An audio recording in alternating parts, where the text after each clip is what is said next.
ఇప్పుడు మనకు ఒక ప్రొసీజర్ నడుస్తున్నది. ప్లీజ్ కౌశిక్ రెడ్డి గారు ప్లీజ్ మీరు అట్లా డైరెక్ట్ మాట్లాడొద్దండి దయచేసి. ఒక నిమిషం కేటీఆర్ గారు, లేదు నేను చెప్తున్నా, నేను ఒకటి చెప్తున్నా కాదండి కేటీఆర్ గారు, నేను మాట్లాడతానన్నప్పుడు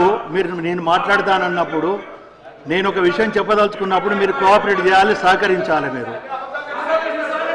ఒక నిమిషం, నేను దానికి జవాబు చెప్తానన్నాను. ఇప్పుడు చైర్లో ఉన్న పర్సన్ కానీ నేను మీకు జవాబు చెప్తాను. అవకాశం నేను ఇచ్చానండి, అవకాశం ఇచ్చిన తర్వాత మాట్లాడతారు. మీరు కేటీఆర్ గారు, నేను చెప్తాను మీకు జవాబు అన్నాను. ఇప్పుడు మీరు వినదలుచుకోలేదా చెప్పేది? నేను చెప్పేది వినండి. రాజేశ్వర రెడ్డి గారు మాట్లాడిస్తున్నా కదా,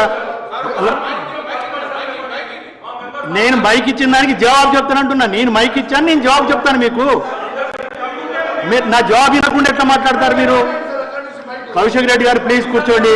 రాజేశ్వర రెడ్డి గారు, పల్లె రాజేశ్వర రెడ్డి గారు, ఒక్క నిమిషం నాకు జవాబు చెప్పనివ్వండి, నన్ను జవాబు చెప్పనివ్వండి అన్నాను. నేను ఒకటే విషయము, నేను కూడా 94లో నుండి శాసనసభలో ఉన్నాను. నాకు శాసనసభ ప్రొసీడింగ్స్ గురించి తెలుసు. ఎప్పుడైనా మంత్రులు లేచి ఇంటర్వ్యూన్ కావాలి అన్నప్పుడు స్పీకర్గా అవకాశం ఇచ్చే బాధ్యత ఉన్నది. గతంలో మీరు ఆగండి కమలాకర్ గారు, 10 సంవత్సరాలు మీరు కూడా గవర్నమెంట్లో ఉన్నారు.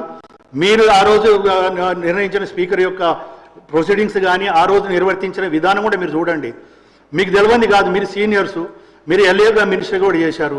మినిస్టర్స్ ఎప్పుడు లేచినా కూడా డెఫినెట్గా అవకాశం ఇవ్వాల్సిన బాధ్యత చేరుకున్నది. అది లెక్క పెట్టరు, దానికి లెక్క పెట్టరు. మీకు తెలియని విషయం కాదు, మీరు ఎందుకు అనవసరంగా మమ్మల్ని ప్రెషర్ చేస్తారు? No, it's not correct. Please Rajeshwara Reddy గారు.